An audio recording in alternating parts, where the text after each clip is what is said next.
2 flagship phones in 1 year. A few months ago, nag-release ang Vivo ng VIVO X60 and this time around, meron silang panibagong flagship phone which is the VIVO X70. Hello, si Alvin, ang inyong tech guide, taga tech tips, reviews, and guides. And this time, pag-usapan natin yung pinakabagong flagship phone ng Vivo which is the VIVO X70. Tara, try natin to.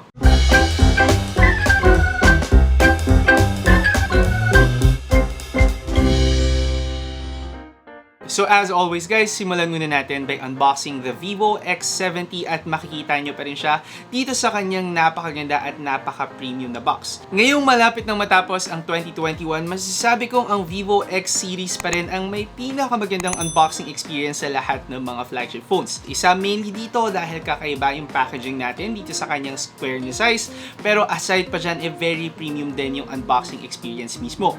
Pag binuksan mo siya, makikita mo agad yung VIVO X70 dito sa side niya at nakalagay yung words na photography redefined. Kung kumuha ka ng VIVO X series, maa-appreciate mo talaga to ng sobra kasi damang-dama mo talaga yung pagka-premium ng phone na ginagamit mo. Other accessories na laman ng box natin, sa ilalim niyan ang kanyang clear jelly case, tapos ang ating mga documents na naka-attach din dito, ang ating SIM ejector tool, and then makakakuha ka pa ng iyong wired earphones, ang iyong USB Type-C cable, and then ang iyong 44-watt charger. So again guys, ang VIVO X70 ay kasama doon sa mga sentrum complete na flagship phones kung saan nandun pa rin lahat ng mga bagay na usually hinahanap natin, walang labis, walang kulang. Ngayon na-unbox na natin itong VIVO X70, pag-usapan na natin itong phone mismo. Simulan natin sa design niya. Sa design ng phone na to guys, meron tayong mga slight difference mula sa dimension at saka sa form factor pero hindi mo naman siya gaanong mapapansin. Ang pinakakapansin-pansin na difference mula dito is yung camera layout natin kung saan mas malaki na siya or mas matangkad na siya kumpara doon sa ating VIVO X60 from a few months ago. Sa color na meron tayo which is Cosmic Black,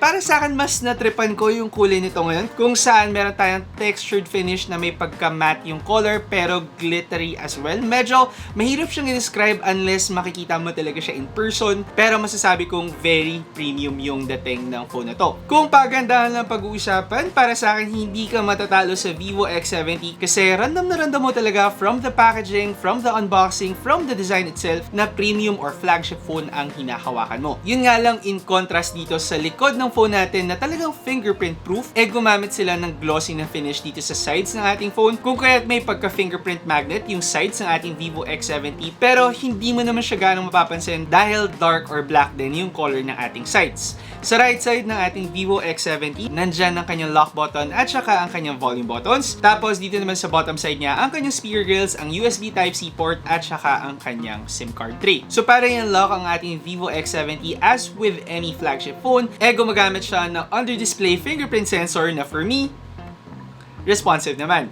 So wala kang magiging problema unlocking the VIVO X70 kasi very responsive and very fast naman siya, what we can expect from a flagship phone this 2021. Ngayon, checking out the screen of the VIVO X70, meron tayong 6.56-inch 120Hz FHD Plus AMOLED display. So wala naman masyadong difference yung screen natin or actually wala siya pinagkaiba sa screen ng ating VIVO X60 and still what we can expect from a flagship phone of 2021. With the quality of our screen guys, since AMOLED display to, we are getting a very vivid display at maganda yung blacks natin pero sometimes napapansin ko may pagka-contrasty yung colors natin. Hindi mo siya malaking bagay and for sure hindi mo naman siya gaanong mapapansin talaga. Aside pa dyan, with a 120Hz refresh rate, of course para sa mga gustong maglaro dyan, maganda na magkaroon tayo ng mataas na refresh rate lalo na kung gusto nyo maglaro ng mga FPS games and at the same time mas madali or mas masarap sa mata yung viewing experience kapag ay nga smooth yung display natin. So basically, viewing experience guys, flagship din para sa VIVO X70. Ngayon, kapag nanonood ka naman ng videos para sa VIVO X70, meron tayong mono speakers na para sa akin, ito yung isa sa mga compromise natin for this phone considering nga na flagship phone to na madalas ang nakukuha natin dual speakers o kaya stereo speakers para sa mga flagship phone. Sound quality is okay para sa VIVO X70 pero nga mas masaya para sa akin kung gagawin nilang dual speakers o kaya stereo speakers ang audio ng phone na to.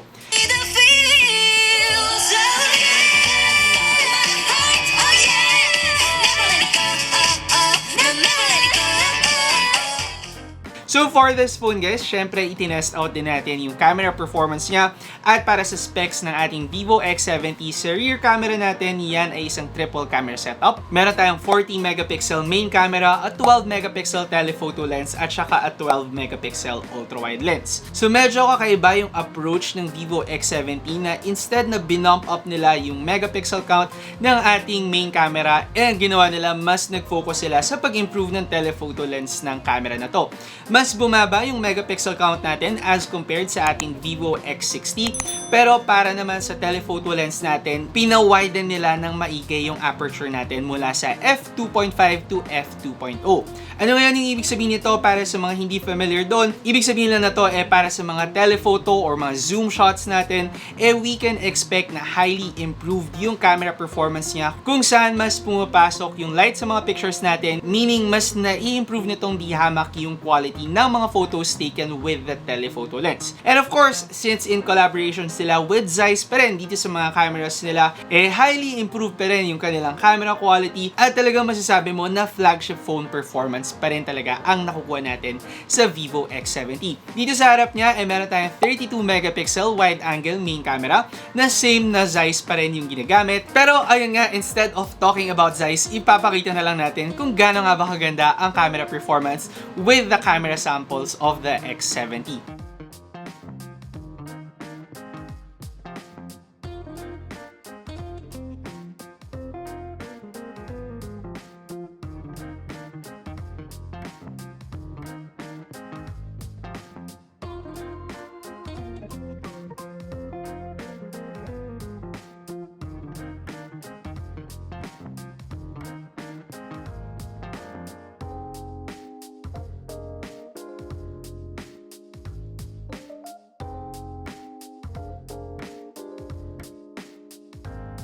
So para sa mga photos na nakuha natin with the VIVO X70, kapansin-pansin naman talaga yung ganda ng quality ng mga photos natin. Para sa akin, although bumaba yung megapixel count ng ating camera, hindi naman actually kapansin-pansin yung ikinaiba ng quality nila. Still, nakakakuha pa rin tayo ng mga high quality shots na makukuha mo sa isang flagship phone, and still, even in low light situations, maganda pa rin ang mga photos na nakukuha mo.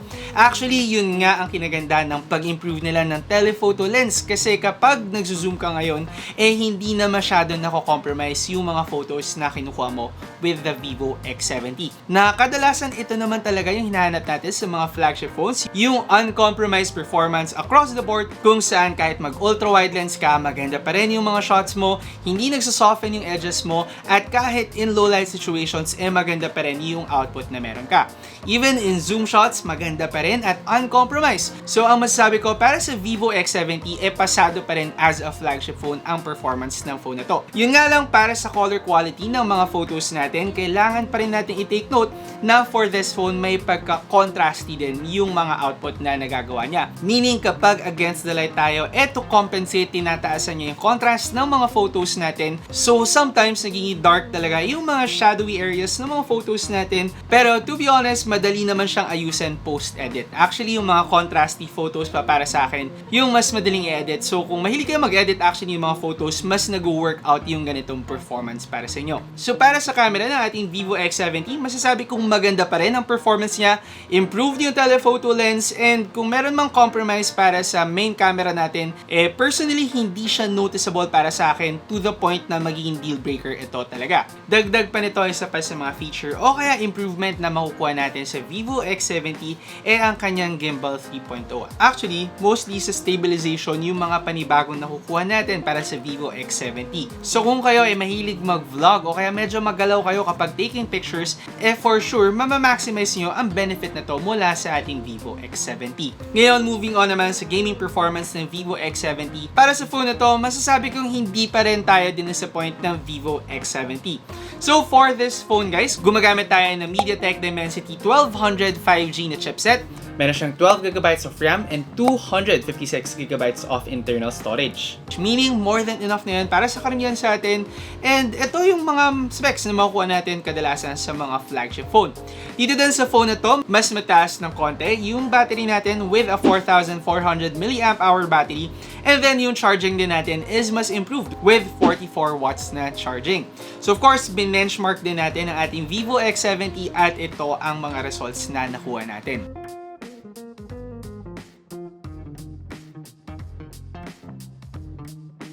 Ngayon, gaming naman with the VIVO X70, ano pa bang masasabi ko dito sa phone na to? Siyempre, kung sa VIVO X60 nga, nakuha na naman natin yung mga max settings at wala naman tayo naging problema, ganun din ang performance ng ating VIVO X70.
With a more latest chipset, yung MediaTek Dimensity 1200 5G nga, mas stable pa ang gameplay natin. To be honest, hindi ako naka-experience ng any problems gaming on this phone. Hindi tayo nag-lag, stable yung connection natin, and surprisingly, hindi rin siya uminat, albeit hindi naman ako masyadong nakapaglaro ng matagal on this phone. Personally, masasabi kong gaming on the VIVO X70 is a good experience, pero not the best considering sa dami ng mga flagship phones around. With benchmarks din, masasabi natin na ang VIVO X70 delivers flagship performance pero still not the best one around. Pero to be honest guys, karamihan sa atin more than enough na ang performance ng VIVO X70. Na-max out ko lahat ng games ko, wala akong nakukuha problems, at ano pa ba ang hahanapin mo mula sa phone na nade-deliver naman lahat ng kailangan mo. Unfortunately, hindi ko pa alam ang presyo ng VIVO X70. In local VIVO fashion, hindi pa nila na-release ang price ng phone na to, kung kaya't hindi ko fully ma-evaluate kung sulit nga ba talaga ang pag-purchase ng VIVO X70. So far, ang pinaka-masasabi ko na lang para sa VIVO X70 it delivers flagship performance with a few compromises na we can expect sa isang flagship phone na for sure mas mura sa mga flagship phones na available sa market natin ngayon. Kadalasan, yung mga flagship phones na nagde-deliver ng ganitong performance makukuha natin at the price of 40,000 pesos, 50,000 pesos, meron pa nga mga 70,000 pesos. However, if pagbabasihan natin ang VIVO X60 na nung na-release mga nasa 35,000 pesos, hopefully naman i-release ng ating Vivo ang VIVO X70 at the same price range. Ngayon, hindi nyo naman kailangan mag-antay ng matagal para sa presyo ng VIVO X70 kasi malapit na yung launch ng phone na to at dito i-release na nila ang official local pricing para sa VIVO X70. So ilalagay ko na lang yung link dyan down below para sa mga nag-aantay, so in case, abangan na lang natin yan. Kung hindi nila ito i-release at the same price, medyo malulungkot ako for Vivo at masasabi ko mahihirapan sila with the competition.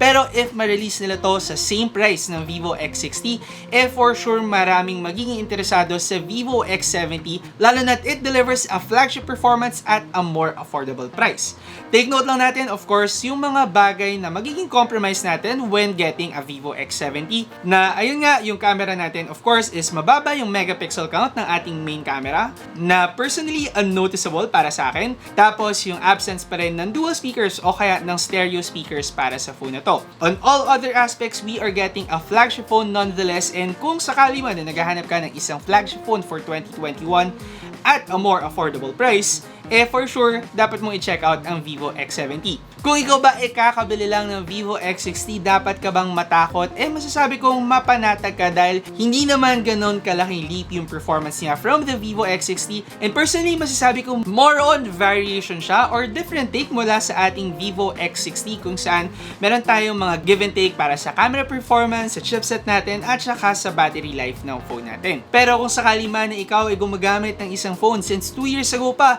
at naghahanap ka ng isang phone na hopefully under 40,000 pesos, then definitely check out the VIVO X70. Anyway guys, yun lang ang masasabi ko para sa VIVO X70 and hopefully talagang hoping na ang presyo ng phone na to hindi lalagpas or hindi tataas sa VIVO X60. Again, kung meron kayong mga questions, suggestions o kaya negative reactions sa ating video, i-comment nyo lang yan down below. At kung na-release na ang price ng VIVO X70, pag napanood nyo ang video na to, i-comment nyo na lang din kung ano nga ba ang opinions nyo para sa VIVO X70. Kung sakaling hindi ka pa nakasubscribe sa ating channel, mag-subscribe by clicking the subscribe button down below. At syempre, i-hit mo na rin ang bell icon para ma-update ka whenever I post videos. Again, ako si Alvin, ang inyong tech guide to give you tech tips, reviews, and guides. See you next time. Ingat!